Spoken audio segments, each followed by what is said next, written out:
जहां अदालत में व्यक्तिगत पेशी पर सुप्रीम कोर्ट ने रोक लगा दी है। सीजेआई डीवाई चंद्रचूड़ ने इसके लिए एक एसओपी बना दिया है, जहां व्यक्तिगत उपस्थिति जरूरी होगी वहीं जाना पड़ेगा।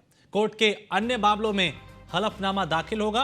अफसरों को अब बुलाने की अग्रिम सूचना दी जाएगी। पर्याप्त तैयारी के लिए अग्रिम सूचना दी जानी चाहिए, सुप्रीम कोर्ट ने कहा। और उपस्थिति के लिए पहला विकल्प वीडियो कॉन्फ्रेंसिंग है। तो अदालत में व्यक्तिगत पेशी पर सुप्रीम कोर्ट ने रोक लगाई है।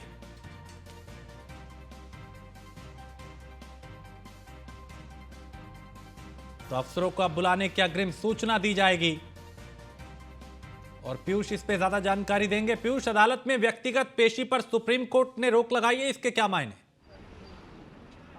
देखिए, अगर हम बात करें तो निश्चित रूप से व्यक्तिगत पेशी उन लोगों के लिए उन लोगों पर टिप्पणी की गई है, खासतौर पे जो अधिकारी हैं, जो नौकरशाह है, उनको लेकर कहीं ना कहीं सुप्रीम कोर्ट की ओर से ये टिप्पणी की गई है। हालांकि सब लोगों के लिए नहीं, जिन लोगों का केस चल रहा होगा निश्चित रूप से उन्हें व्यक्तिगत रूप से सुप्रीम कोर्ट में या किसी भी कोर्ट में पेश होना पड़ेगा। क्योंकि आमतौर पर आपने देखा होगा कि आजकल तमाम जो स्ट्रीमिंग है वो भी हो रही है, चाहे हाईकोर्ट की बात करें या सुप्रीम कोर्ट की बात करें, ऑनलाइन स्ट्रीमिंग हो रही है। कई मौकों पर हमने रील्स में भी देखे होंगे, सोशल मीडिया पर भी तमाम चीजें वायरल होती हैं, जिसमें जो जज होते हैं वो अधिकारियों को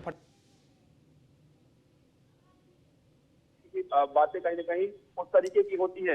इसके साथ ही अगर हम बात करें तो आज जब इस पूरे मामले में सुनवाई चल रही थी, तब कहीं ना कहीं सुप्रीम कोर्ट की ओर से ये कहा गया था कि किसी भी अधिकारी पर, उनके कपड़ों पर व्यक्तिगत रूप से टिप्पणी ना करें, खासतौर पे जब तक उनकी वर्दी ठीक अगर नहीं है तभी आप टिप्पणी करें। किसी भी तरीके से उन्हें परेशान करने की मंशा से उस तरीके की टिप्पणी ना की जाए। इसके साथ ही ये भी कहा गया कि अगर बहुत जरूरी हो तभी उन्हें व्यक्तिगत रूप से बुलाएं, क्योंकि आमतौर पे आपने देखा होगा कि एक जो अधिकारी होते हैं उनका काफी काम होता है। जिला स्तर पर भी बात करें, अगर वो काम कर रहे हैं या राज्य स्तर पर भी काम कर रहे हैं, तो निश्चित रूप से अगर वो लगातार किसी कोर्ट में पेशी के लिए आएंगे, किसी कोर्ट में व्यक्तिगत रूप से जवाब देने के लिए आएंगे, तो कहीं ना कहीं उस इलाके क्या या उस अधिकारी के कार्य क्षेत्र में जो चीजें आती हैं वो भी प्रभावित होगा। और इस बात को बाकायदा सुप्रीम कोर्ट जानता है और इसी को लेकर कहीं ना कहीं सुप्रीम कोर्ट ने ऐसी महत्वपूर्ण जो टिप्पणी की है वो कहीं ना कहीं।